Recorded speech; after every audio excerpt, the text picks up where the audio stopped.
محمد سید الکونین والثقلین والفریقین من عرب ومن عجم هو الحبیب الذی ترجى شفاعته لكل حول من الأحوال مقتحم ثم الرضا عن أبي بكر وعن عمر وعن علي وعن عثمان ذي الكرم يا رب بالمصطفى بلغ مقاصدنا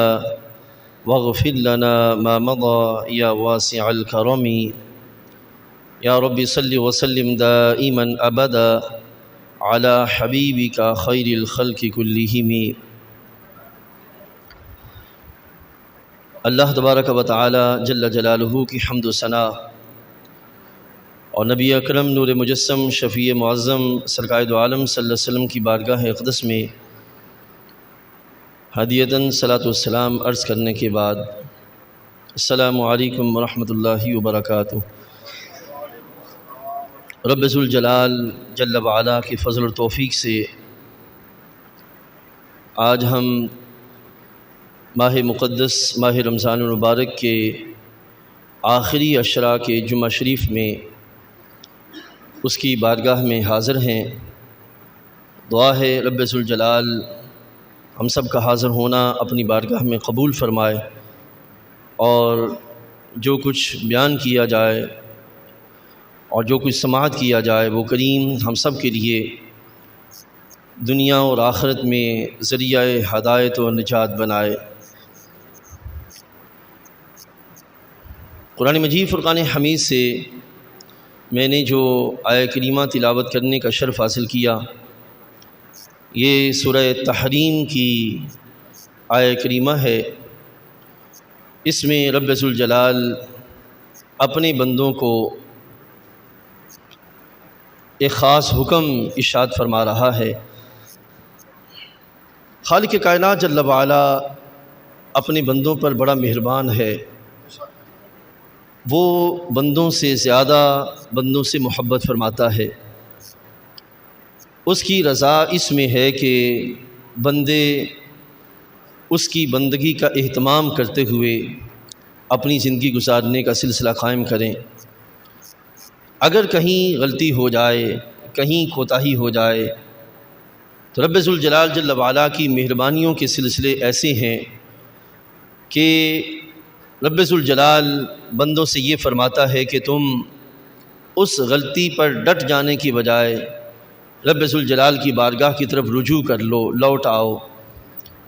اور ایسا رجوع کرو اور اس طرح لوٹ آؤ کہ دوبارہ اس غلطی کے بارے میں جانا تو دور کی بات سوچنے کا سلسلہ بھی نہ ہو۔ خالق کائنات جل وعلا بندوں سے ایسا تقاضا کر رہا ہے، ایسا اہتمام چاہتا ہے۔ تو اب رب ذوالجلال جل وعلا کی طرف سے جس اہتمام کا تقاضا کیا جا رہا ہے، ہم پر لازم ہے کہ ہم اس کو سمجھیں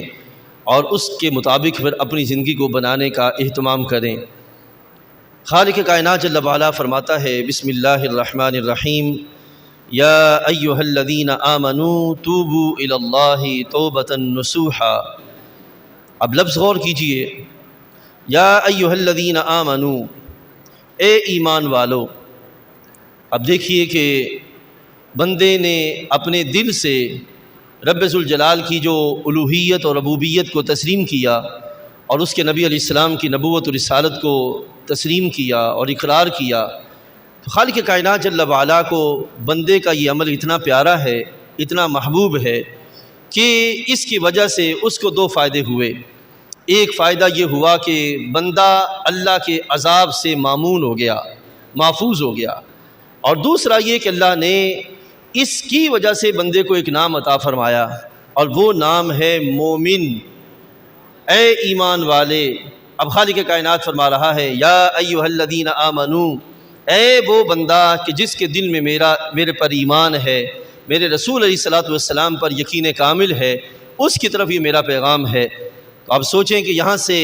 عیسائی، یہودی، ہندو، سکھ سارے کے سارے جدا ہو گئے۔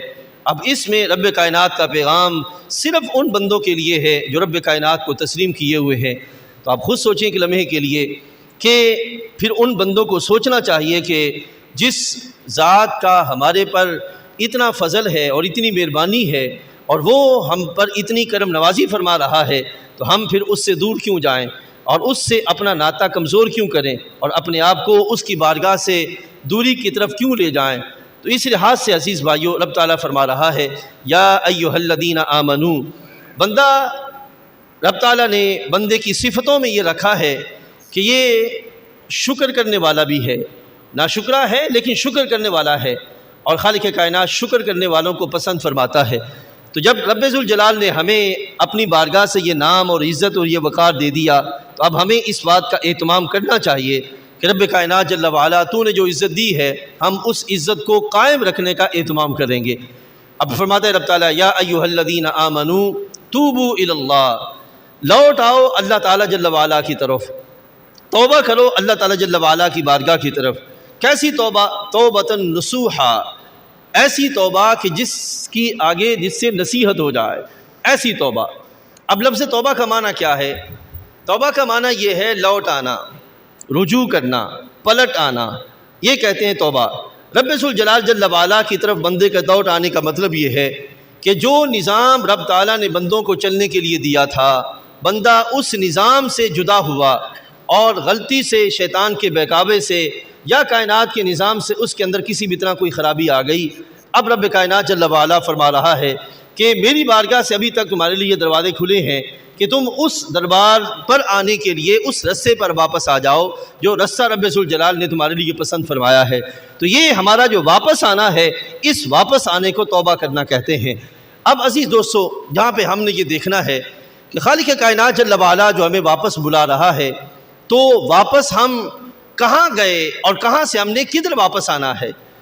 اس وقت تو بنیادی جو معاملہ اور بنیادی فہم ہے وہ یہی ہے کہ بہت سے ہمارے دوست، بہت سارے ہمارے احباب، بہت سے ہمارے عزیز مسلمان، ان کو بنیادی علم کا ہی نہیں پتہ کہ کون سی چیزیں حلال ہیں، کون سی چیزیں حرام ہیں،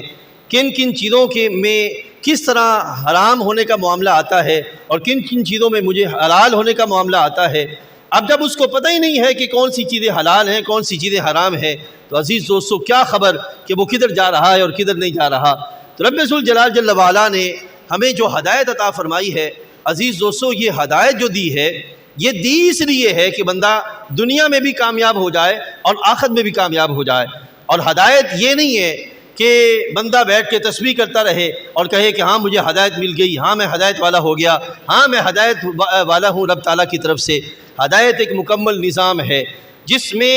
اچھائیوں کے رستے بھی بیان کر دیے گئے، برائیوں کے رستے بھی بیان کر دیے گئے، جس میں عدل کو بھی بیان کیا گیا، ظلم کو بھی بیان کر دیا گیا کہ یہ رستہ عدل والا ہے، اس رستے میں بھلائی ہے، یہ رستہ ظلم والا ہے، اس رستے میں جو ہے وہ ناانصافی ہے اور زیادتی ہے۔ لہذا دونوں کا علم ہونا یہ ہمارے پر لازم ہے، ہمارے پاس ہونا ضروری ہے کہ ایسا نہ ہو کہ ہم اپنی کمی، علمی کمی کے سبب وہ رستہ پکڑ لیں جو زیادتی والا ہو اور ہم سمجھے بیٹھیں کہ یہ رستہ جو ہے وہ بہت بڑا عدل و انصاف والا ہے۔ تو اس واسطے عزیز دوستو، سب سے پہلے چیز یہ کہ ہدایت کیا ہے اور ہدایت کا نظام کیا ہے، یہ ہمارے لیے باقاعدہ پورا ایک نظام ہے جو رب کائنات نے عطا فرمایا ہے۔ اس نظام کا علم حاصل کرنا یہ ضروری ہے۔ اس کی میں ایک دو مثالیں آپ کے سامنے رکھتا ہوں، آپ کو سمجھ آ جائے گی۔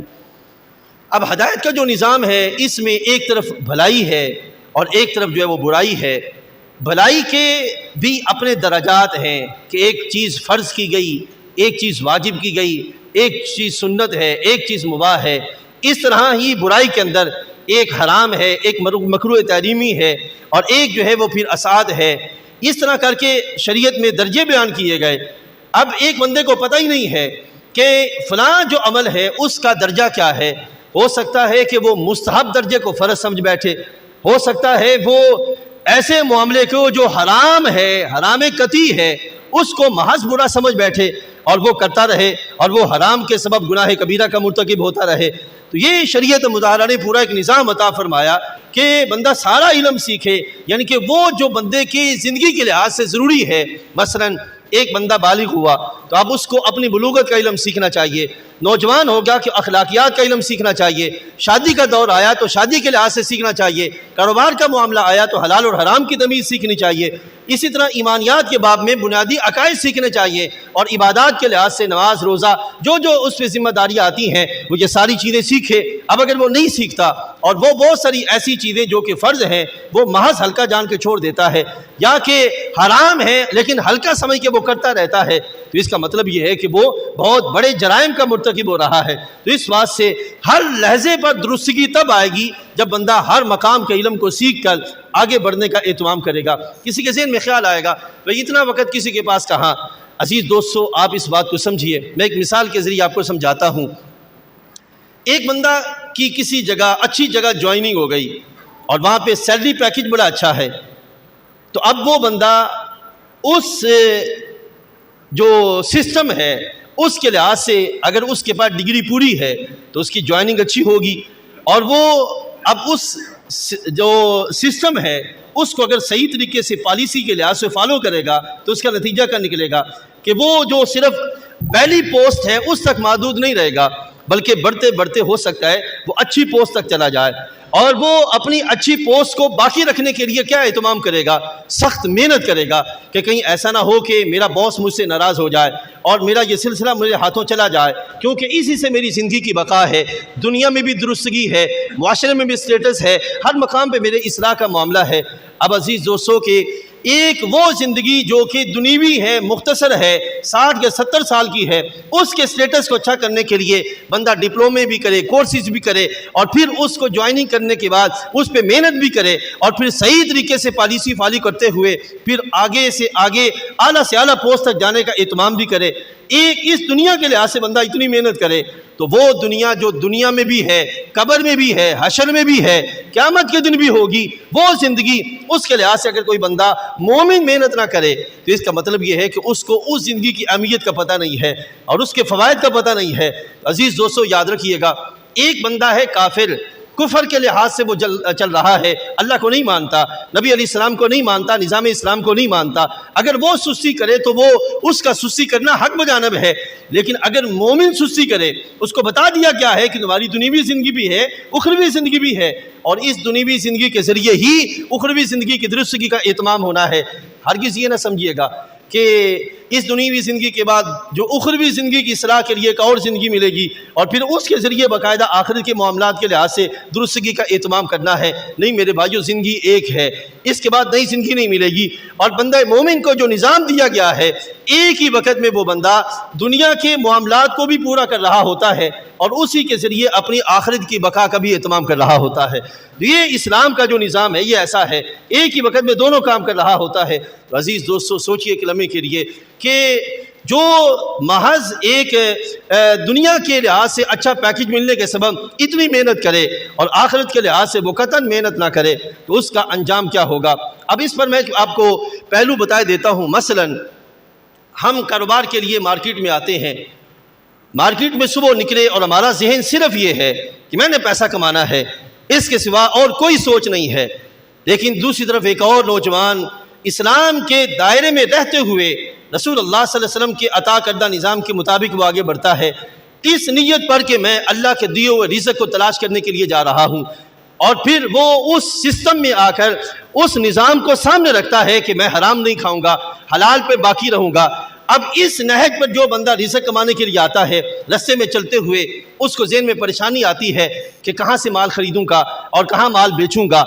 پتہ نہیں اس وقت مارکیٹ کی صورتحال آج کیا ہو اور کس طرح میں مال کے لحاظ سے اپنی ساری صورتحال پوری کروں۔ اب حدیث میں آتا ہے اس پریشانی کے سبب وہ حلال پہ قائم رہنے کے لحاظ سے، حرام سے بچنے کے لحاظ سے وہ سوچتا آ رہا ہے، اور اس سوچ کے سبب اس کو پریشانی لاحق ہو رہی ہے۔ نبی علیہ السلام نے فرمایا اس پریشانی کے رب کی بارگاہ میں اتنے فائدے ہیں کہ وہ گناہ جو کئی ایسے ہیں جو نماز روزے سے بھی معاف نہیں ہوتے، اللہ اس پریشانی کے سبب معاف فرما دیتا ہے۔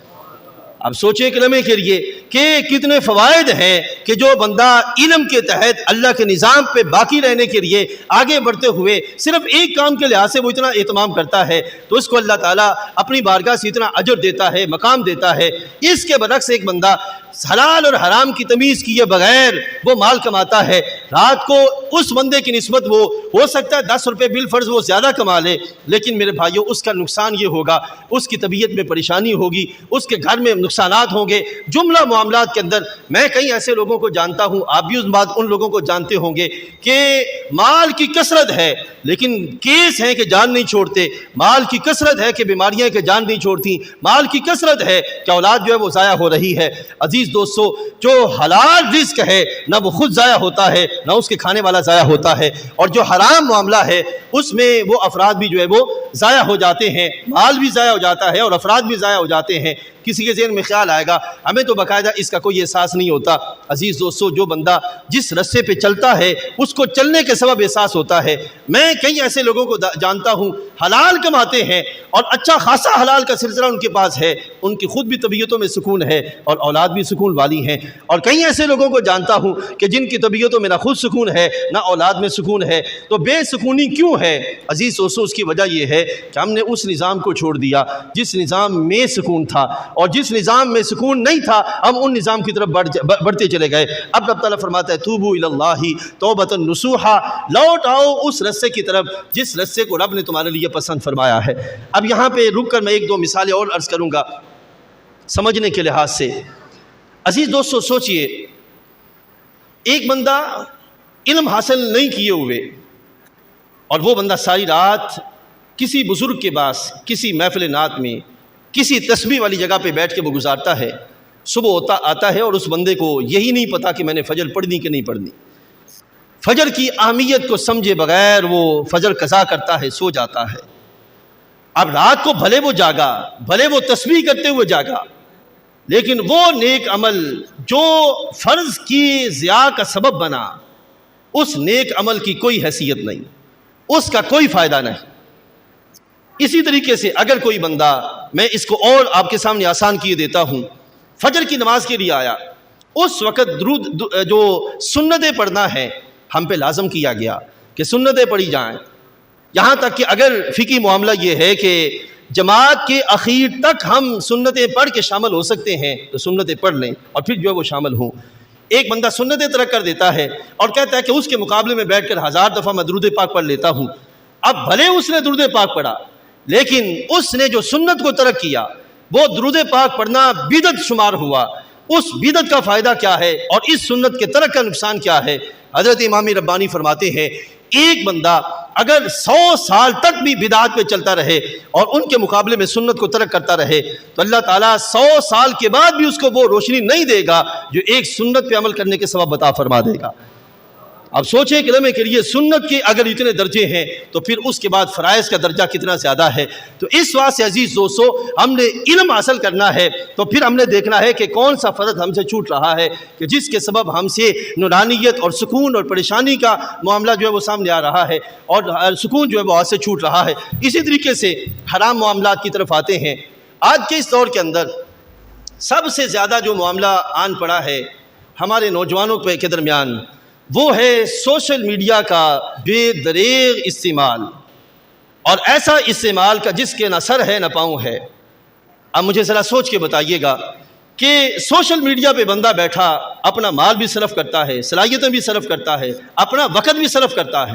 تینوں چیزیں صرف کر رہا ہے۔ کئی ایسے نوجوان، ان کو میں میرے پاس بیٹھے تو میں بتاؤں ان کو پیٹرن، تو وہ خود سمجھیں گے کہ یہ سارا پیسہ اگر ہم اکٹھا کر کے اگر کسی اپنی ذمہ داری اور ضرورت پہ استعمال کریں تو ہو سکتا ہے میری وہ ضرورت احسن طریقے سے پوری ہو جائے جو ہم اس طرح جو وہ صرف کر رہے ہیں۔ اسی طریقے سے کئی نوجوان ایسے ہیں سوشل میڈیا پہ بیٹھے ہیں، ان کو نہیں پتا کہ کون سا معاملہ کیا ہے اور کس طرح ہے، بے دریغ کومنٹ بھی کر رہے ہیں اور اپنی شیئرنگ بھی کر رہے ہیں، ان کو نہیں پتا کہ یہ حرام ہے یا حلال ہے۔ کئی دوست ایسے ہیں بھائی وہ شیئر کرتے ہیں اور اوپر یہ لکھ دیتے ہیں میرے دل کو یہ بات بڑی اچھی لگی لہذا میں یہ شیئر کیے دیتا ہوں۔ سوال یہ ہے کہ کس بنیاد پہ اچھی لگی اور کون سا قرآنی اصول تھا، شریعت کا اصول تھا جس پہ وہ اچھی لگی جو آپ نے شیئر کرنے کا اہتمام کیا۔ تو عزیز دوستو، رات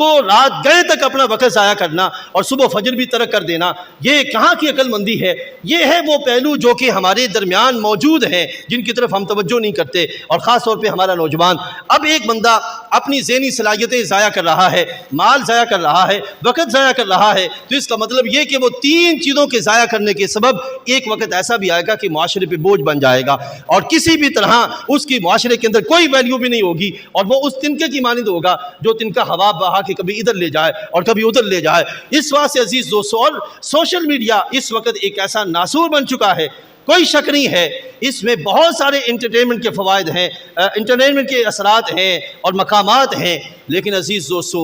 یہی وہ مقام ہے کہ جو فتنوں کی آماج گاہ بھی ہے، فتنوں کی آماج گاہ بھی ہے۔ سوشل میڈیا فتنوں کی آماج گاہ بھی ہے۔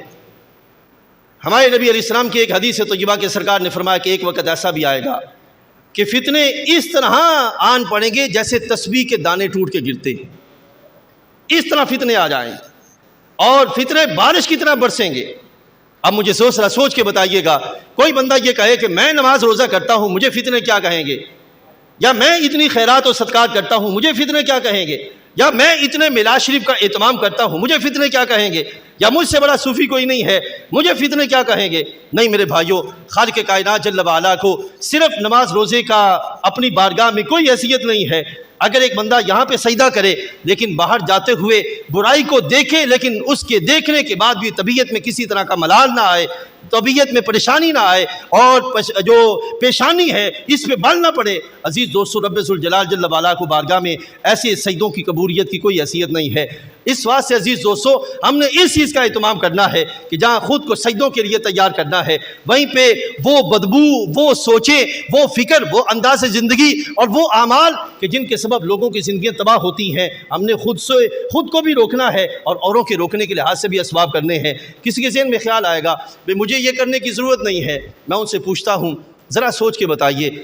اگر گلی میں گٹر کا ڈھکن کھل جائے یا گٹر کا پائپ پھٹ جائے اور کوئی بندہ کہے کہ نہیں بھی میں اپنے گھر کا دروازہ بند کرتا ہوں، مجھے کیا ضرورت ہے، جن کا کام ہے وہی آ کے پورا کر لیں گے، تو سوچ کے بتائیے گا چلتے چلتے پانی اگر گھر میں نہیں جائے گا تو بو تو گھر میں پہنچ جائے گی، اور اس بو کے سبب اس کا زندگی اجیرن ہو جائے گی اور زندگی میں رہنا جو ہے وہ مشکل ہو جائے گا۔ اسی طریقے سے عزیز دوستو یہ معاشرے کے اندر پھیلی ہوئی برائیاں اگر ہماری عبادات کے سبب ان برائیوں کے خلاف نفرت کا ماحول پیدا نہیں ہوتا اور ہم ان کے خلاف دور کرنے کے لیے طبیعت میں مزاج نہیں بناتے، تو عزیز دوستو یاد رکھیے گا رب ذوالجلال جل وعلا کو ایسی عبادات پسند نہیں ہیں۔ اس واسطے ہم نے دونوں چیزوں کا اہتمام کرنا ہے، اچھائی کے لحاظ سے بھی، برائی کے لحاظ سے بھی، اور ہدایت ان دونوں معنوں پر مبنی ہے کہ نیکی کو قائم کیا جائے اور برائی کو ختم کرنے کا اہتمام کیا جائے۔ ابھی کل کی بات ہے،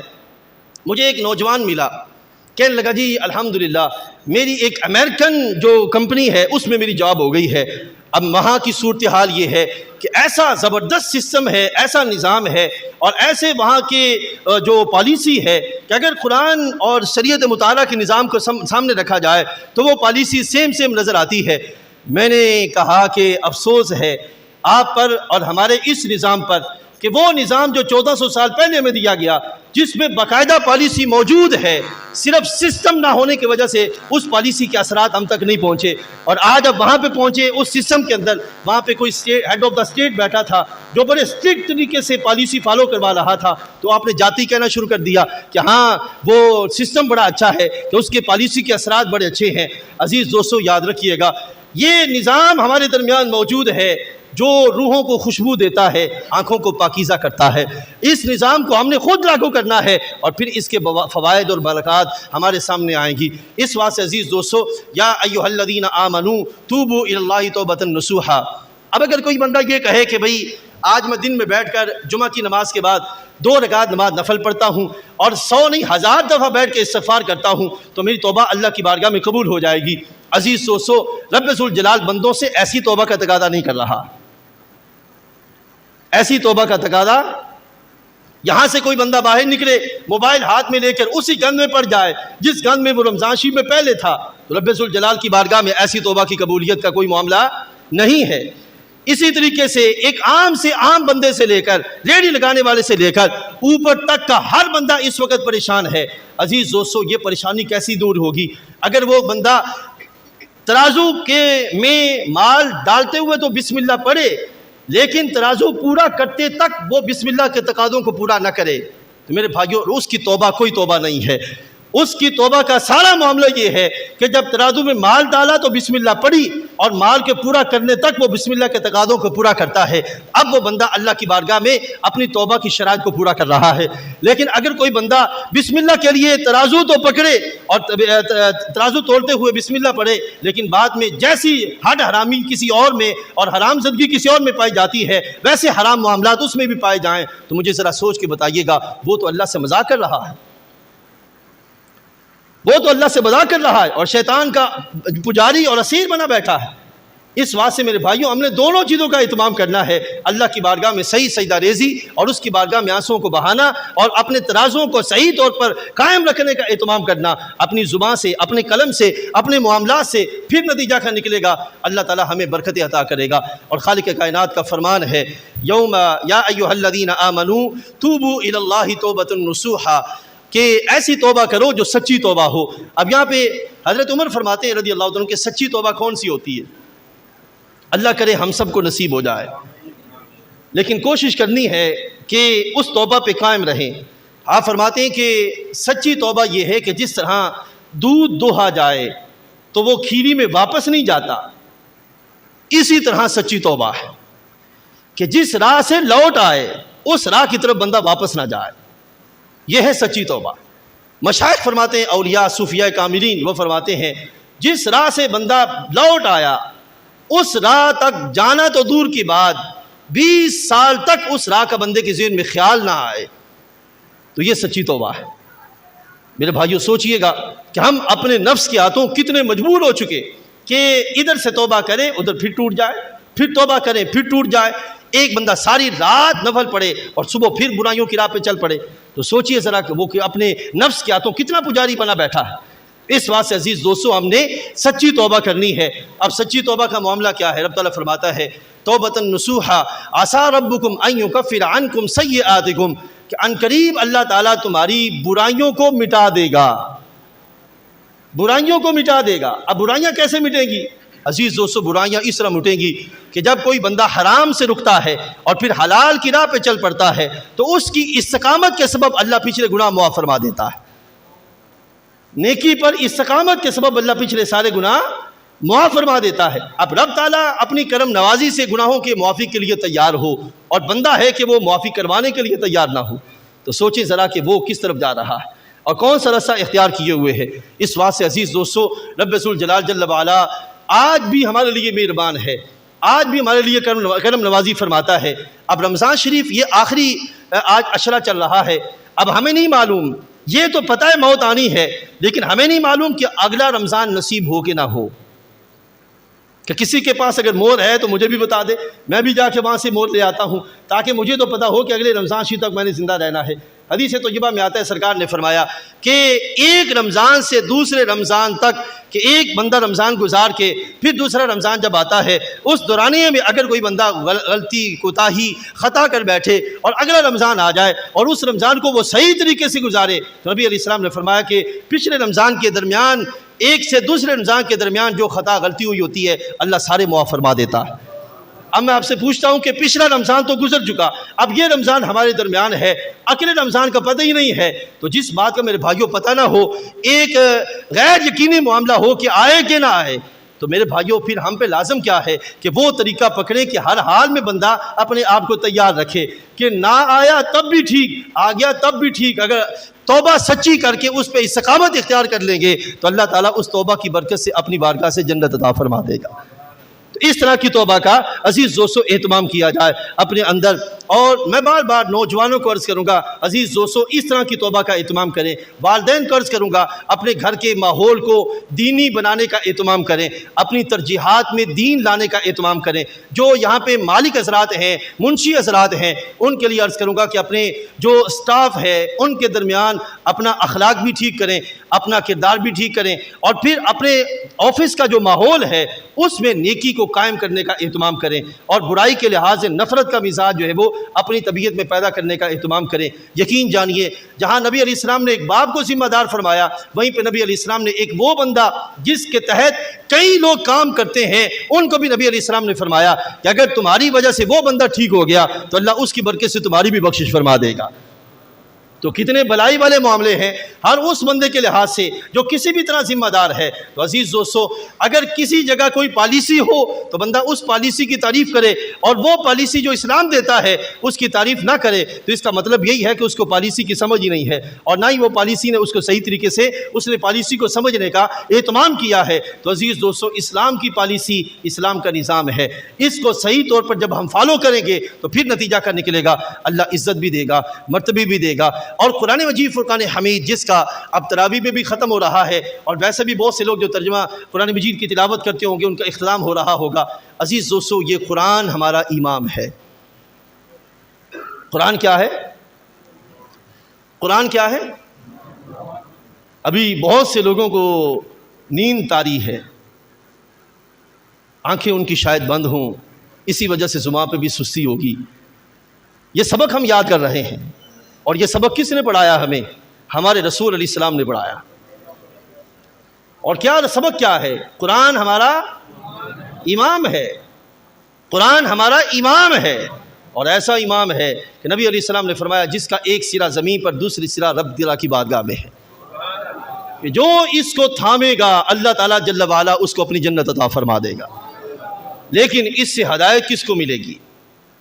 نجات کس کو ملے گی؟ ہدایت اس کو ملے گی جس کی آنکھوں میں سرمہ عشق مصطفیٰ ہوگا،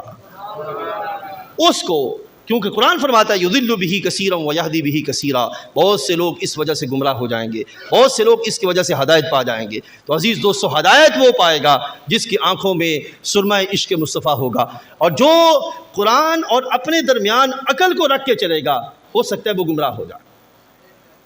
ہو سکتا ہے وہ گمراہ ہو جائے۔ میں عقل کی نفی نہیں کر رہا،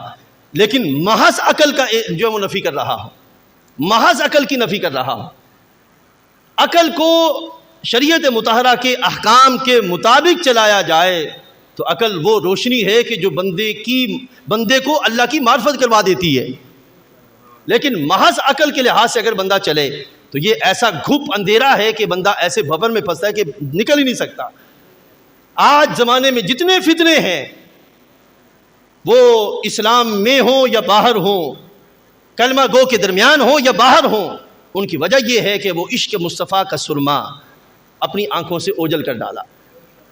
اس عشق مصطفیٰ کا سرما لگایا جائے تو پھر نتیجہ کیا نکلے گا کہ ادھر بندہ قرآن پڑھے، اس کی توجہ ہو ذات رسول علیہ السلام کی طرف کہ وہاں سے اس بارے میں کیا فرمان جاری ہوا ہے۔